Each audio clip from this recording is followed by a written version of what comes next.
as well. So let's please give a loud salawat as we welcome Sheikh Al-Mughniya to please take the members. Sallu ala Muhammad wa ali Muhammad.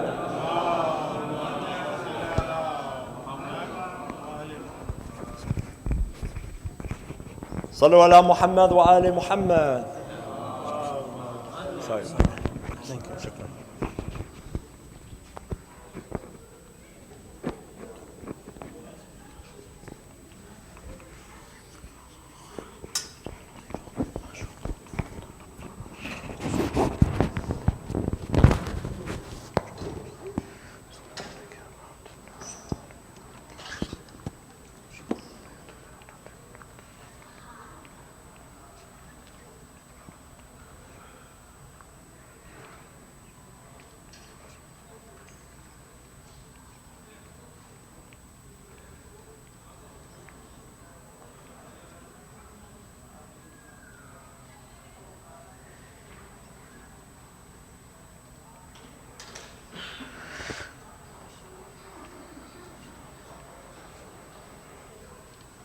صلوا على محمد وآل محمد.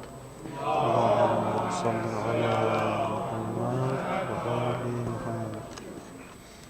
أعوذ بالله من الشيطان الرجيم. بسم الله الرحمن الرحيم. الحمد لله رب العالمين، والصلاة والسلام على رسول الله الأمين، حبيب إله العالمين، أبي القاسم المصطفى محمد. اللهم صل على وعلى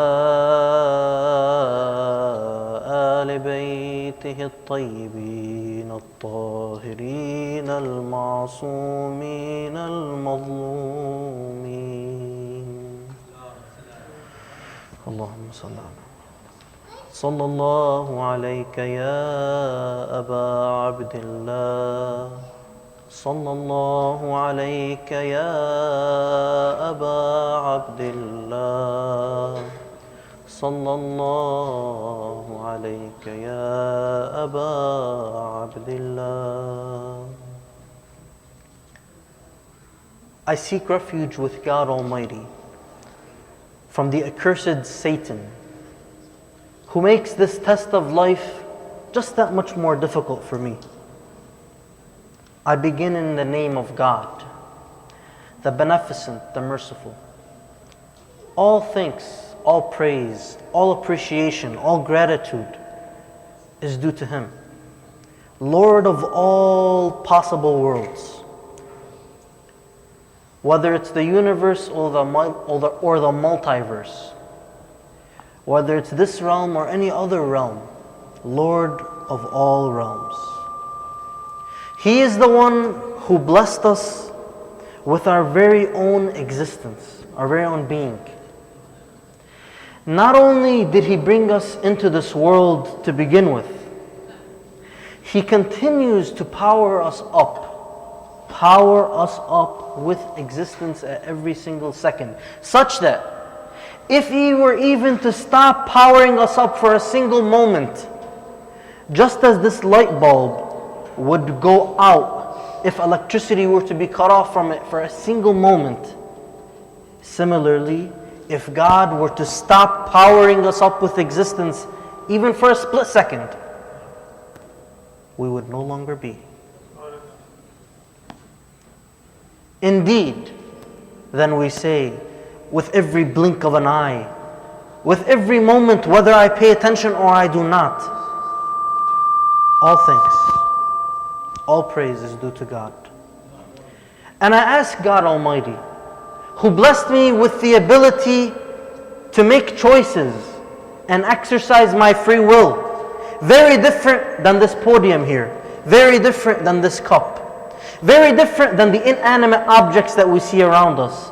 He has blessed me with a special blessing, that is my free will. And when He gave me this ability to choose right and wrong, He not only did so, but He also led me to see what is it that can help me and what is it that can harm me. But even further, He sent me a manual. He sent me the book with the code. You know how when you have a game station, your favorite game station, your favorite game, like a PlayStation, Xbox, so on and so forth? There are certain games which those who made the games, the programmers, have encoded certain cheat codes. There are certain combinations of what you press on those buttons that can make certain things happen for you that otherwise you would not have known about unless that manufacturer told you. Analogously, this entire universe and us as a part of it, there are certain codes that govern how things run, how things go. God Almighty didn't just give us the ability to use that controller and control which way we're going, whether towards the good or the bad, with our free will. No, He didn't stop there. Because He is the wise, the one with all qualities of perfection, with no deficiencies, with no needs. Because He is the wise, He gave us something more. He gave us a manual. But He didn't just make it an inanimate object like paper and some ink. No. He gave us a manual like this, but also a walking, talking manual similar to us, but so different from us. And that walking, talking manual is a role model in every way imaginable. Someone like us, so that we can relate to Him. Someone like us, so that we can make sure that it's someone who faces similar challenges. But at the same time, it's someone who was a role model in every way you can think of. These are the prophets and messengers, which I ask God, and I ask you to join me in praying to God. Dear God, shower peace and blessings upon those chosen few that You have chosen. Over 124,000 prophets sent to humanity, along with those who would protect their message when they departed this world, the guardians of the faith. Sealed all of them together, sealed by the best of God's creatures, the final prophet and messenger, our beloved, God's beloved Prophet Muhammad, the son of Abdullah. Allahumma salli ala Muhammad wa alihi. And upon the special designated vanguards, the guardians of this faith, who have protected the message from being corrupted generation after generation, since the departure of the Prophet from this world until the very day that we witness today, until this very day when our Imam is alive and well, the 12th living Imam, the holy Imam who protects this faith in ways we can only imagine, the one who has a somewhat of a shadow government, which we may not know who's a part of and who's not. But He does His work, whether we know how He does it or not, in protecting this message and being that divine link between the heavens and the earth, the gateway to God Almighty. The 12th Imam, Imam Muhammad, the son of Al-Hasan Al-Mahdi. May God hasten his reappearance. Please join me. Allahumma salli ala Muhammad wa ali Muhammad. This is the worldview, dear brothers and sisters. This is the framework. This is every time we say, A'udhu billahi minash shaitanir rajim, Bismillahir Rahmanir Rahim, Alhamdulillahi Rabbil Alameen, Wassalatu wassalamu ala Rasulillahi Muhammad wa ala ahli bayti at-tayyibin at-tahirin. This is what we're saying. Sallu ala Muhammad wa ali Muhammad. Allahumma salli ala Muhammad wa ali Muhammad. In light of this message, we are gathered here tonight. For indeed, as Islam is represented by this message, it is, as some of our scholars say, it is Muhammadi in the way it came to be. in its beginning, in the way it started to come about, but it is Husayni in its subsistence. It is Muhammadi in its existence, but it is Husayni in its subsistence. Why? Because it is Husayn's sacrifice. That sacrifice which maintained the spirit of Islam. When all that was left was form, was the shape on the outside, was the appearances, Imam Hussein came to revive the spirit. The spirit of these words, such that they're not just things that we utter with our tongues, but forget about in our actions and in our soul. Such that we would come to understand what they really mean. That Islam was not about a caliphate. Islam was not about a seat in government. Islam was about a divine prescription for excellence. Islam was about a special manual given to humanity to show us what is the best way to reach the best of the best. That's what the spirit of Islam was all about. It wasn't about a political struggle. It wasn't about a seat in government.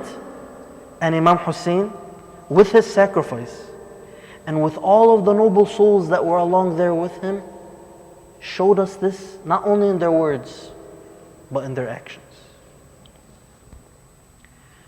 In light of this all, I will begin with the following verse in the Holy Quran.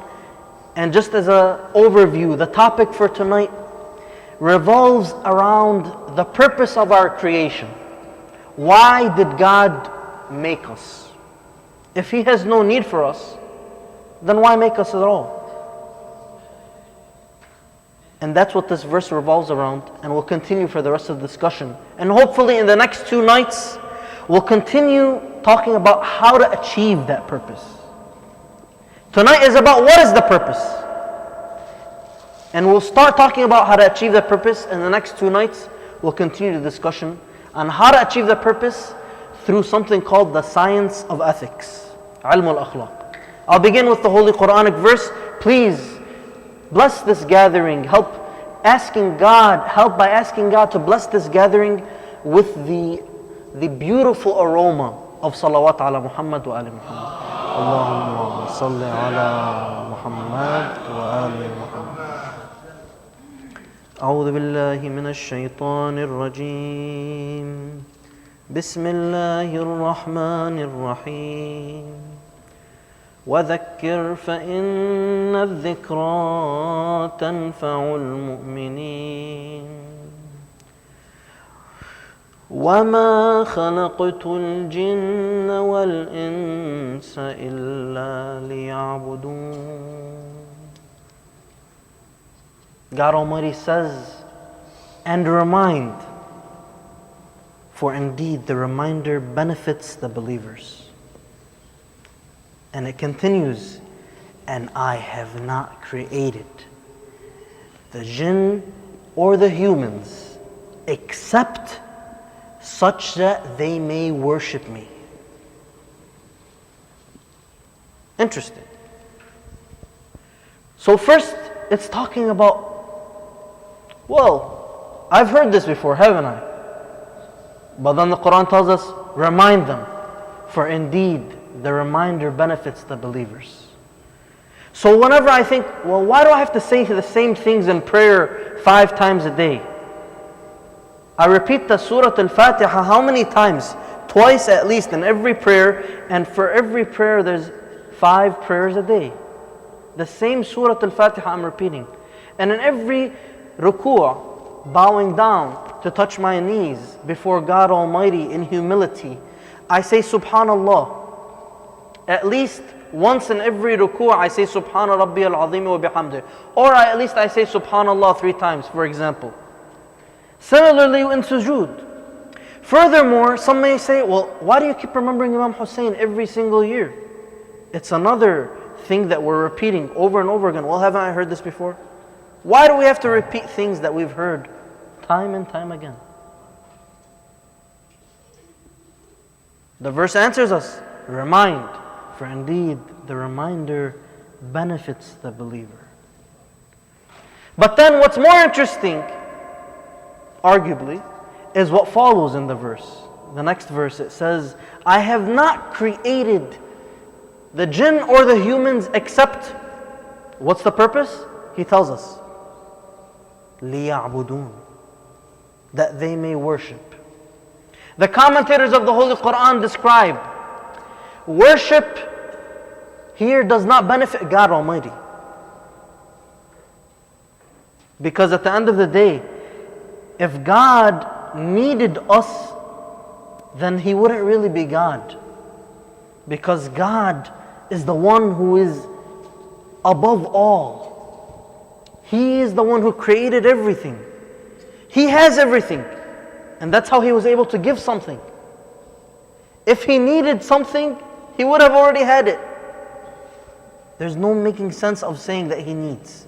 God is in no need. So why did He create us to worship Him? Does He need us to worship Him? This is one of those questions that will boggle our minds unless we understand what does Islam have to say about it. Worship is actually for us.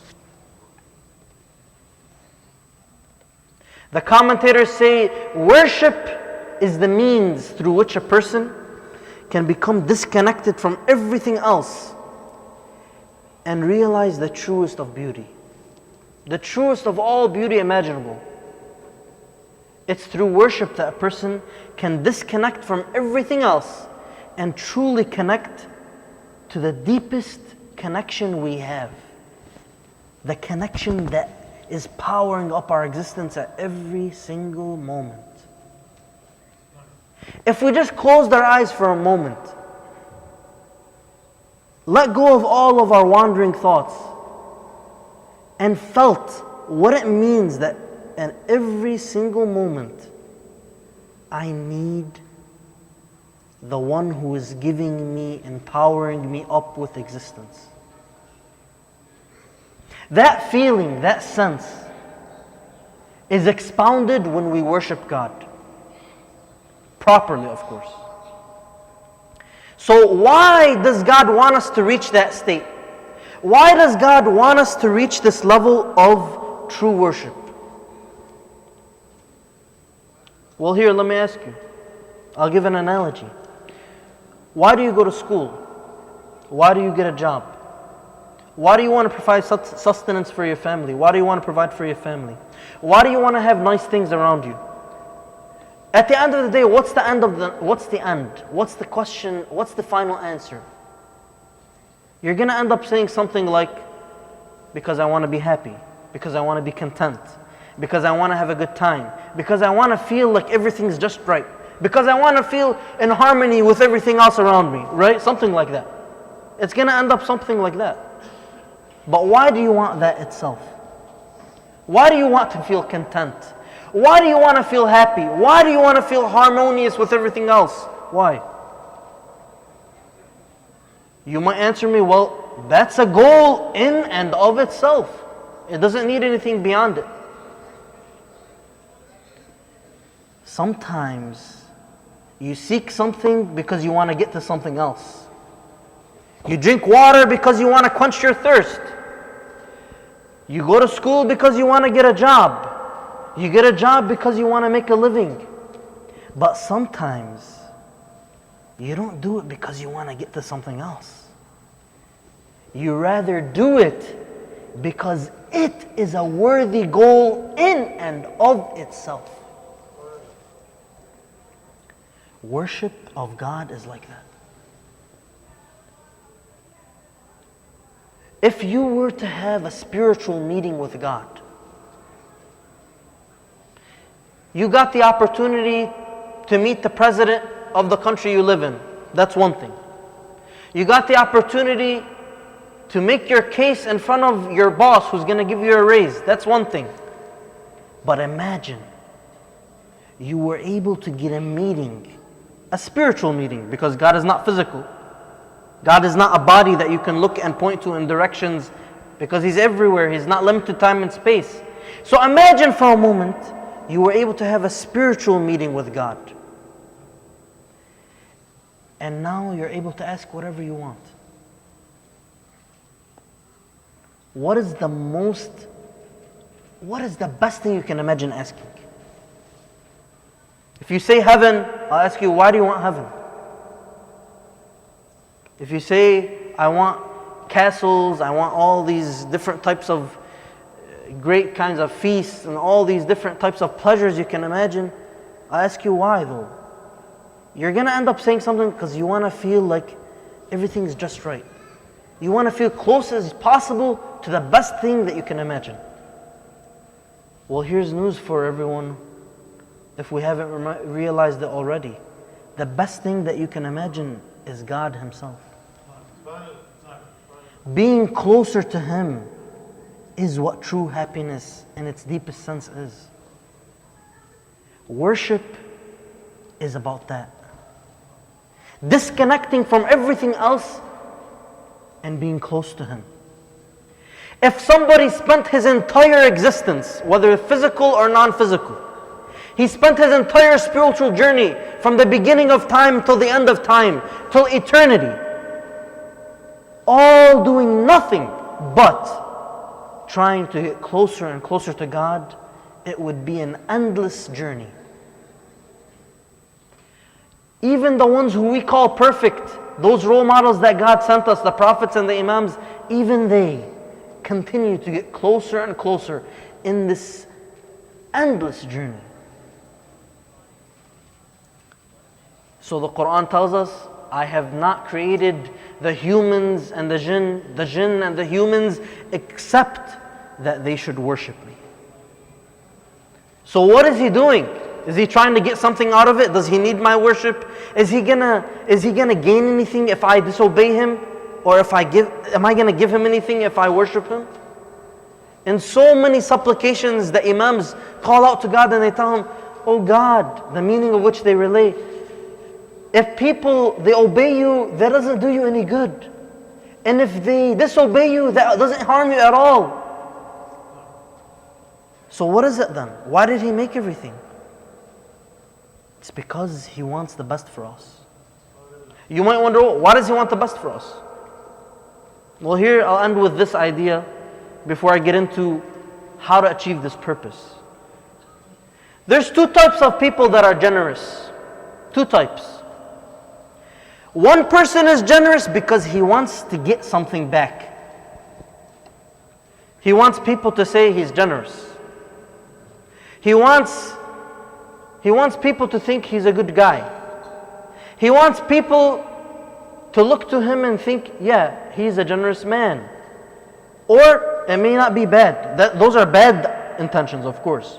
But no, sometimes no. He would want something, but it's a good thing. He wants heaven.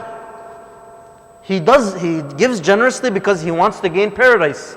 He gives charity because he wants to gain the best of blessings in the hereafter. Or because, but the point is what?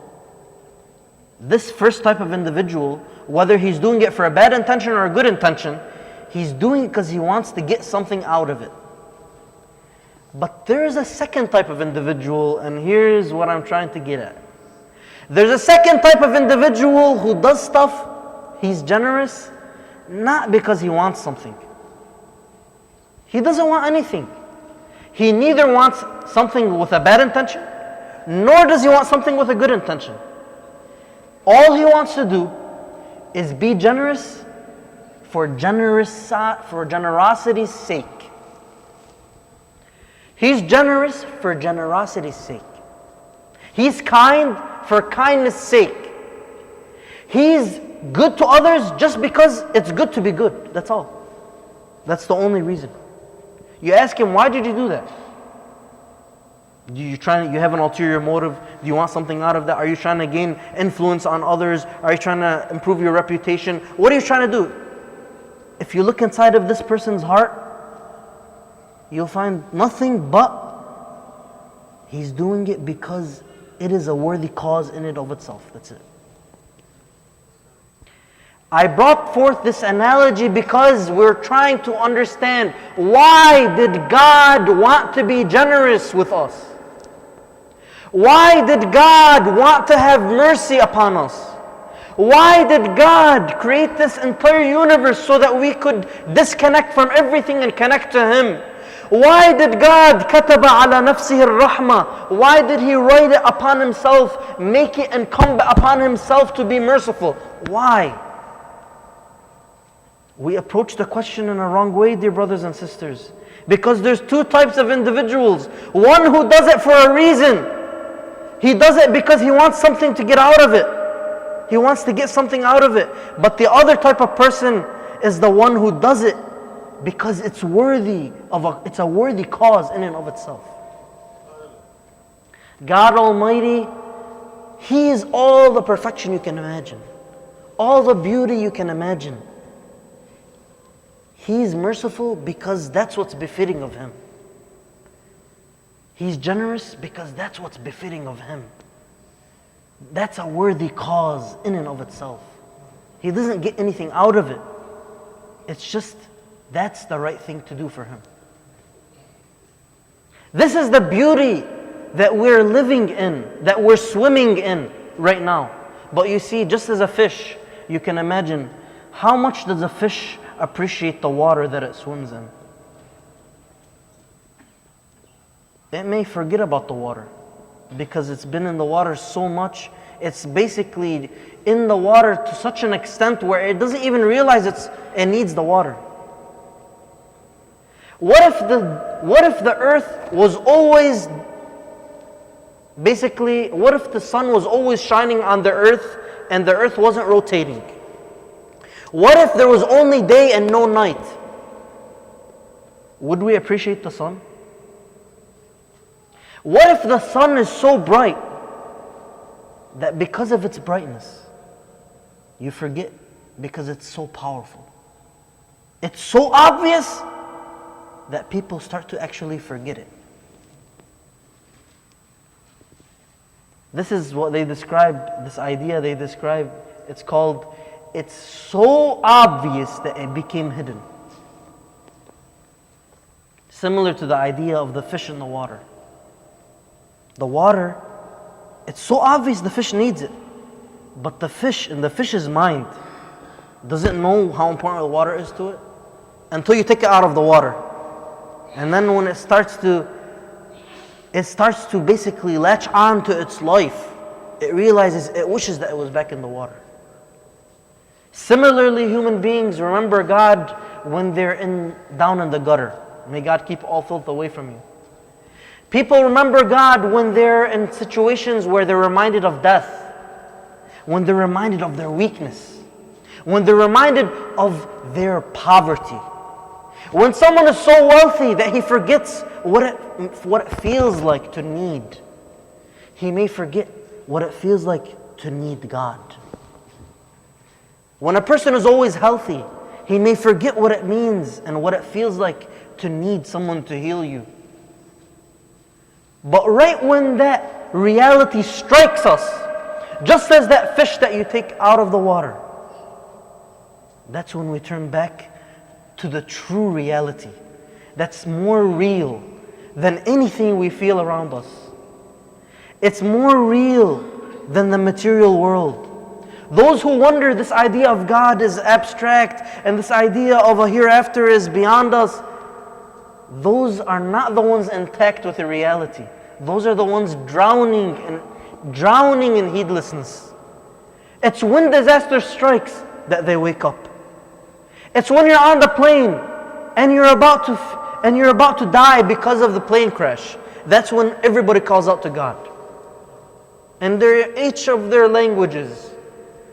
ضجت إليك الأصوات بأصناف اللغات. On the day of Arafah, Imam Hussein, in part of his dua, he calls out to God, "Oh God, you're the one who all of these different voices and all these different languages call out to you, crying for you." Now that it's clear, dear brothers and sisters, what is our purpose? Why were we created by this wise, generous, kind Creator? The question is, how do we achieve it? Paramount in achieving this goal is a science. Very similar to other sciences. It has its laws, It has its rules and regulations. It has its principles. It has its methodology. The scholars of the holy seminaries have brought it down to us and presented it with the best of the conclusions that they have from this divine manual, this manuscript.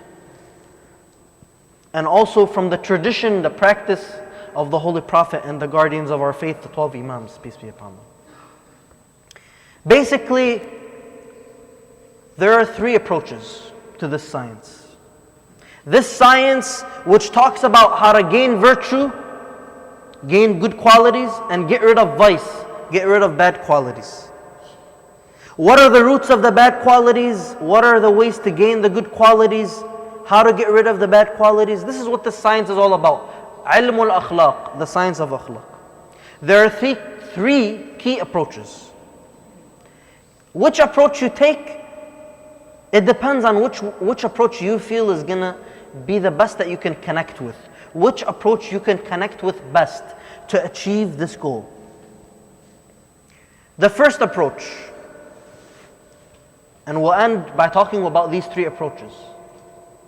The first approach is to approach the science of ethics, to approach these characteristics that we're trying to gain or get rid of as a struggle. It's been narrated, it's been reported that Prophet Muhammad, peace and blessings be upon him and his family, Allahumma salli ala Muhammad wa ala. At one point, he sees a group coming back from battle. A group of Muslims coming back from battle. Of course, Islam, in its early stages, the Muslims were forced into defensive struggles. And one of these struggles, they came back victorious. The Prophet welcomes them and tells them, welcome to a group who has just finished the smaller struggle, but still has to complete and become victorious in the greater struggle. These guys, imagine, they're injured, they're exhausted. Imagine, what? Smaller struggle? Bigger struggle?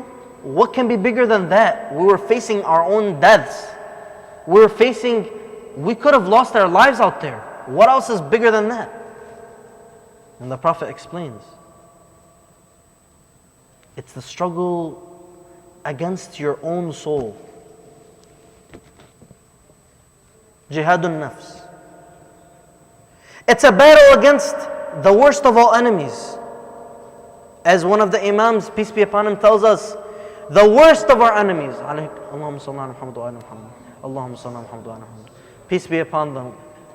The worst of our enemies lies between our two sides. Who is here? Me. Each and every one of us, our worst enemies lies between our own two sides. That's us. Why? Because you see, Shaitan, Allahumma salli ala Muhammad wa ala Muhammad. Shaitan can only influence when we answer his call. You see, Shaitan, he can't force us to do anything. All he can do is make a suggestion. Why don't you do that? What about this idea? Have you thought of that? Come on. All he can do is suggest. But who is it that's responding to his suggestion? It's me. You know, actually, sometimes Shaitan doesn't even have to do any work. Because, God forbid, I may become a demon myself. And then I work for him. He doesn't try to get me on his side. I already work for him. There's a famous story you probably heard. One of the scholars had a vision where he saw Shaitan dragging different people with different types of instruments. Some people he needed to use a very thick chain. Other people he needed a rope. Other people he needed a chain that was very brittle. And then he basically asked, what about these people? How do you get those people?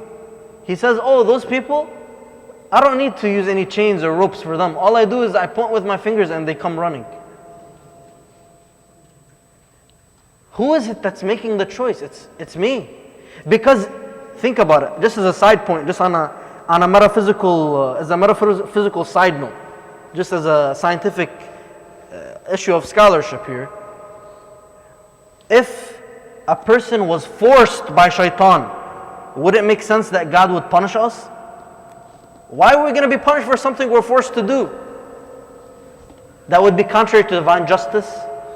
And it would also not make sense, because when you say that you're accountable, you're morally responsible, it implies you have the ability to choose not to do it, such that you would have the freedom. But without getting into that too much, it's going on a philosophical note. But the point is, the worst of our enemies is this soul that lies deep within us. It's the soul that can choose to rebel against shaitan. It's the soul that can choose to submit to shaitan. But as the Quran commands us, do not submit to shaitan, do not follow shaitan, do not listen to shaitan, for indeed he is our enemy. And the one who listens to shaitan, God forbid, is the enemy that's even worse. God forbid. So the struggle against the soul, battling my soul, strategizing, just as I would strategize against an enemy, and realize what are his strong points, what are his weak points. How do I defend these weak points? How do I fortify these fortresses? Similarly, I would strategize, how do I make sure that I fight shaitan? I know shaitan gets me when I'm all alone at home. So, first thing to do to get out of this danger, don't be home alone. Shaitan gets me when I'm alone in my room. Okay, don't spend time alone in your room. Shaitan gets me when I'm angry and I'm with other people. Well, okay, right when you get angry, get away from that person. Or don't spend time with people that are making you angry, if you can avoid it. Shaitan gets me when I'm in a gathering. He gets me to backbite to others. He influences me. My soul submits to him in those situations. You see, sometimes people, they may be angels in other situations, but when it comes to backbiting, they become a shaitan. A'udhu billah. They may be an angel when it comes to being generous, but when it comes to being arrogant, God forbid, this person follows shaitan. I need to know what are my weaknesses, and I need to figure out what is the best way to defend myself in these situations. Is my issue with spending time with others, where I start to use my tongue and abuse the way it's used? Do I start to use this tongue for mischief and evil, to backbite others, to make bitter comments, to use my tongue in a way that hurts other people? Then okay, maybe it's best for me to take a time out and stop spending time in those gatherings until I can control myself. I feel like I want to have attention, and it's because I want to show off. This insincerity may be my problem. How do I remedy that? I figure out, I start to train myself in different ways. I start to make a battle plan against my own self. Why? Not to destroy myself, no. To protect myself from myself. I know it's interesting how a human being can be his own enemy and his own supporter at the same time. It's because, on a philosophical note, it's because the human soul has multiple levels, multiple ways that it can actually look at itself. At one level, it looks at itself and it's the one who's judging. At another level, it sees itself being judged by its own self. In any case, this is the first way of looking at how to approach the science of ethics. The struggle, the greater struggle, jihad al-nafs. The second way is the way called at-tibb al-ruhani, spiritual medicine. You see, because there's another way of looking at vices. It's not that they're weaknesses in the fortress. It's not that they're weaknesses in the gateways of the castle of my soul. It's as they are actually illnesses. Some vices are like cancer. Others are like a common cold. Which ones are cancerous that I need to get rid of right away? Which ones do I need to spend the most time on and get the most intensive treatment? It's the ones that are the most dangerous. And paramount amongst those, dear brothers and sisters, are the ones that are sinful, forbidden, haram. You see, it's one thing to try to become generous and get rid of being stingy. There's a level of being stingy that could become haram. When I'm so stingy that I don't give the dues that are wajib, that are obligatory upon me, that stinginess led me to sin. That's a level that's extremely harmful. But then there's a level which it's not extremely harmful, but it's just not as good as it could be. Because maybe my stinginess keeps me from giving charity that's recommended. Both are problems, but one is an extremely more important problem. Similarly, I may have a problem with being too loving of this world, so attached to this world. And perhaps the head of all sins is to love this world and be attached to this world. What does that mean? We shouldn't love good things? No, that's not what it means. It means if I love the world so much that it stops me from obeying God, then that's extremely dangerous. I'm in the red. I need to get out of the red. Sometimes I get out of the red and I'm in the green, but there's something much greener. It's better to go towards it, but it's not completely imperative. When I look at spiritual medicine in the way to kind of remove these evil qualities, to remove these illnesses, I'm looking at it in the way that Imam Ali described how Prophet Muhammad was.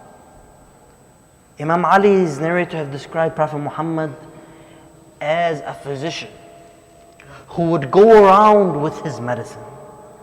He knew exactly how to use his different ointments, how to use these different treatments. He would give the right dosage to the right patient. He would give the right medicine to the right person.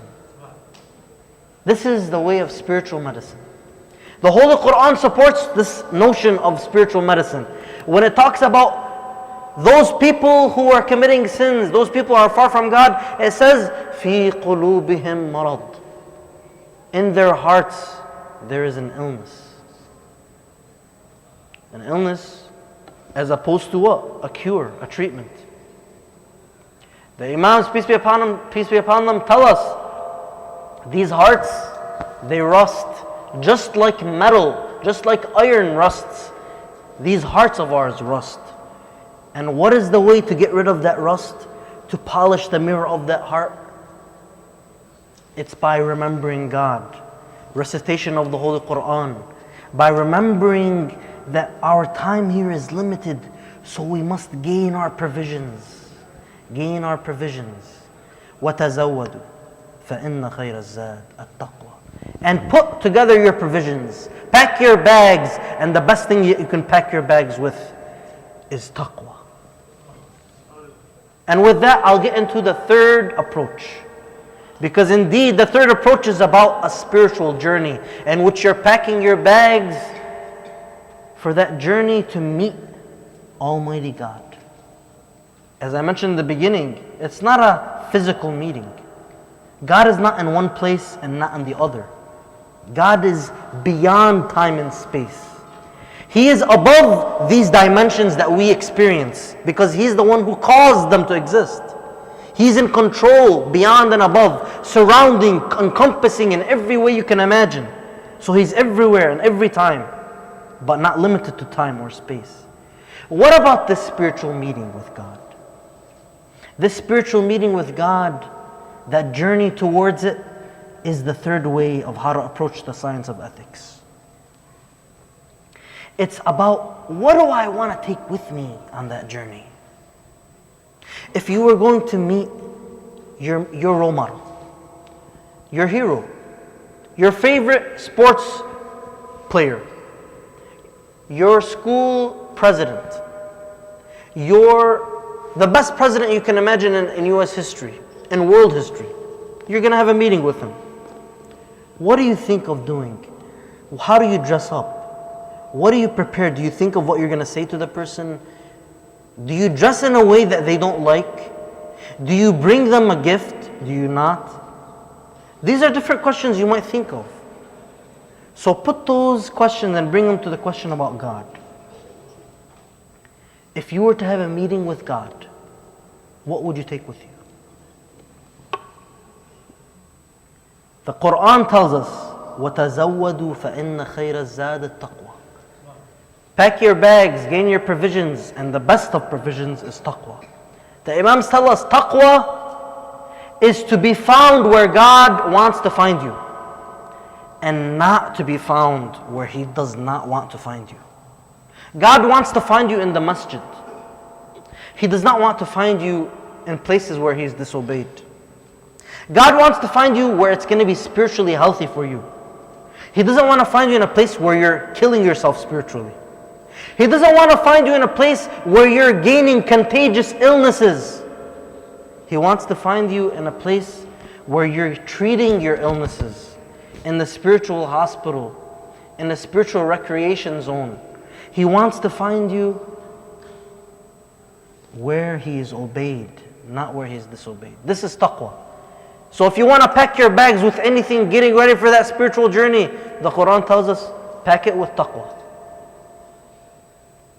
It's with this spiritual journey that many of the great saints, on the top of whom and the foremost of whom are the great prophets and the messengers and the imams, peace be upon them, they would view their journey towards their beloved.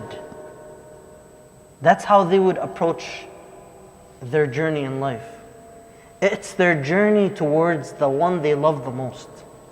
Such that you hear Imam Zayn al-Abidin, peace be upon him, Allahumma salli ala Muhammadin wa ala, as it's attributed to him in Munajatul Muhibbin, the whispered prayer of the ones who are in love. Interesting, religion talking about falling in love. What is this? How unorthodox, some may say. No, the reality is that it is spirituality that is taught in Islam by the Imams, peace be upon them, that teaches us what true love is. It teaches us that when we love our parents and when we love our spouses, when we love our children, any true love that we have, it has to be rooted in the love of God. Because deep down, the only reason we yearn for anything is because deep down we're yearning for the best of all, which is God. In this whispered prayer, the Imam says, من ذا الذي ذاق حلاوة محبتك فرام منك بدلا. Who is it that tasted the sweetness of your love and then would have wished somebody else? What is this? I mean, if I haven't tasted it, it's still something interesting that someone would feel that strongly about that. This abstract idea beyond physical nature, God, feeling this kind of love. What is this? What's going on here? This is the kind of love that would lead somebody to take all the hits of the sword, to be struck with so many arrows, to be hit with rocks until he falls off of his horse, and to have his blood drop down his beard until it drenches his beard, and he calls out to God that I have left everything, I have orphaned my children, all for who? This is that love that would lead him to give everything. It's not a Romeo and Juliet. This is much deeper than that type of love. It's the love that would make a man dedicate his entire life to do what is best, even if it's so difficult, even if it's so hard. It's a man, it's somebody, it would make a man. This is the kind of love it is. It's a kind of love that would drive Imam Hussein, peace be upon him, to do the sacrifice, to make that sacrifice, and to endure all that pain. This is that love. Because they viewed it as a spiritual journey. It's just a few moments in this world, and then it's like you entered one door and you left the other, no matter how long you spend on this earth. We don't remember death because it makes us depressed. We don't remember death because we want it to depress us. We remember death because it reminds us, when we remember it properly, it reminds us how to live. What is true life? It doesn't mean that I spend my days and nights in worship in the mosque. That's not what it means. It's not about bowing and prostrating alone. It's about doing what is needed in the right way, in the best way. Sometimes it's about working with ethics. Sometimes it's about becoming the best that I can at school. Sometimes it's just about saying no when somebody's trying to pressure me to do the wrong thing. Whether it's about physically harming myself, God forbid taking drugs or committing other types of sins. Or whether it's something that's spiritually harming myself, such as saying no to backbiting, saying no to arrogance, saying no to all these different types of vices. This is what that journey is all about. It's a journey that drove the noble souls that commanded the army of Imam Hussein, those who were commanded and those who did the commanding, to sacrifice their lives for this noble cause. Do you remember Abbas? Do you remember Abbas? I'll remind you. Do you remember Abbas and his love? Abbas was one of the noble men in Imam Hussein's army. He was a fierce warrior. They feared him. They were terrified from him. But they were terrified even more when they saw him. Come with me, dear brothers and sisters, back to the land of Karbala on the day of Ashura. Come with me as we look upon the camp of Imam Hussein.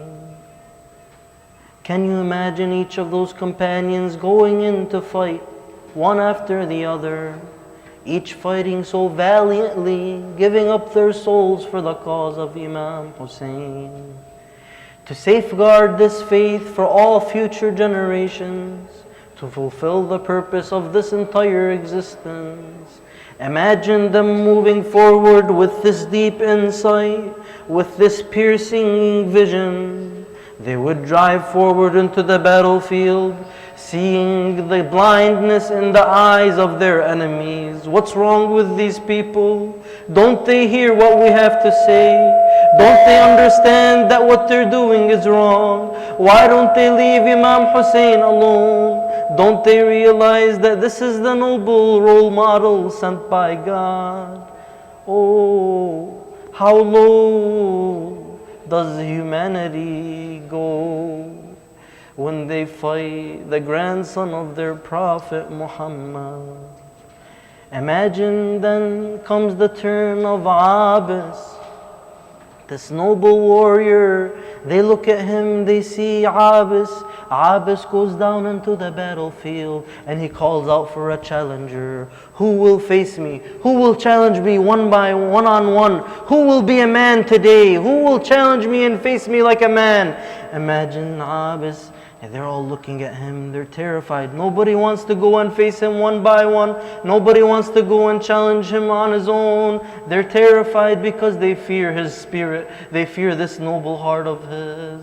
Imagine an Abbas, he loses his calm in those moments. He starts to move forward. Imagine he's thinking of all of the sacrifices that have been offered so far. Imagine he's thinking of the women and children children that would be left after Imam Hussein? Who will defend them? Imagine now he goes forward with thinking, I have to do my part. I have to try to get rid of all of these evil, all of this evil. I have to get rid of all of this cancer as much as I can. They say he charges into the battlefield. They're looking at Abis. What's Abis doing? They say in those moments, Abis, full of all of his passion, he charges into the battlefield. They say he throws down his armor. They say he throws down his armor and his shield. He starts charging towards them with his bare chest. They say, what's going on with this man? Abis, have you gone insane? Then they say that Abis calls out, yes indeed, the love of Hussein has driven me insane. He starts to charge after them, one after the other, one after the other. They realize they can't take him down. They can't take him down one-on-one. They can't take him down fighting him around him. They start to say, go, throw rocks at him, throw rocks at him, so that they can fall down.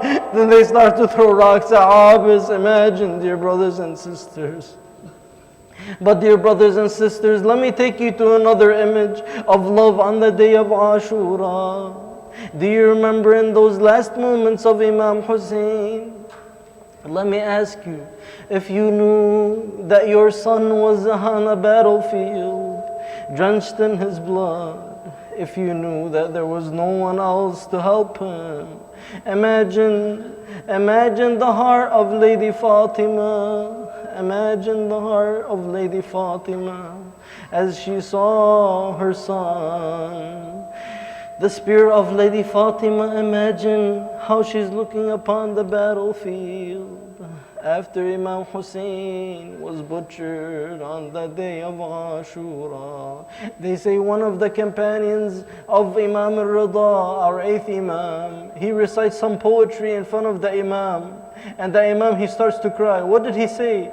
He says, أَفَاطِمُ لَوْ خِلْتِ الْحُسَيْنَ مُجَدَّلًا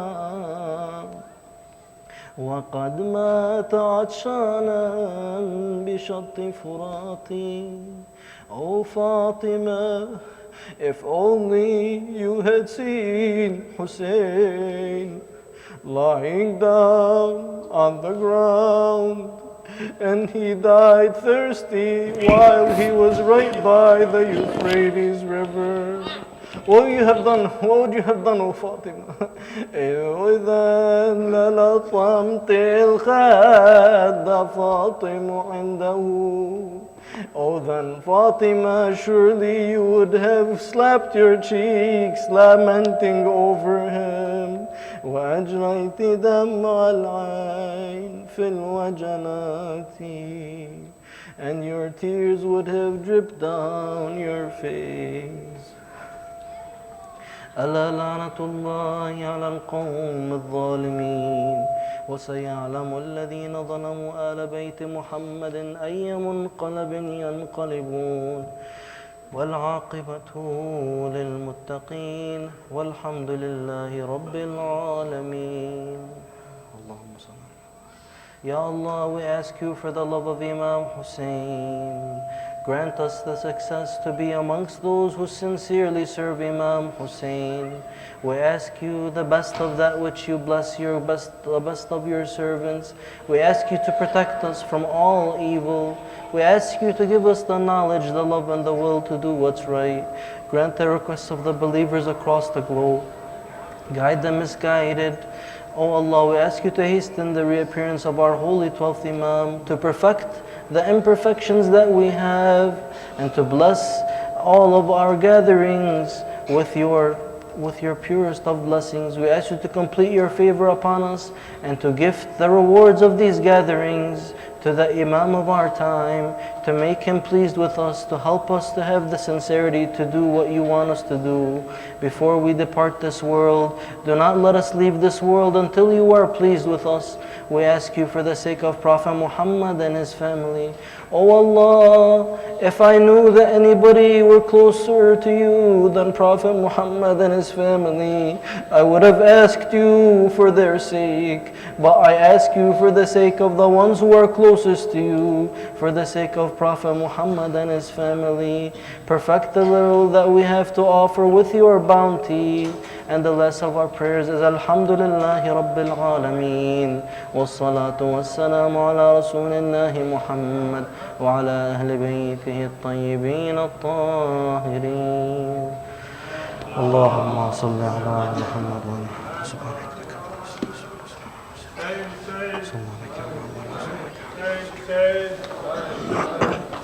Say,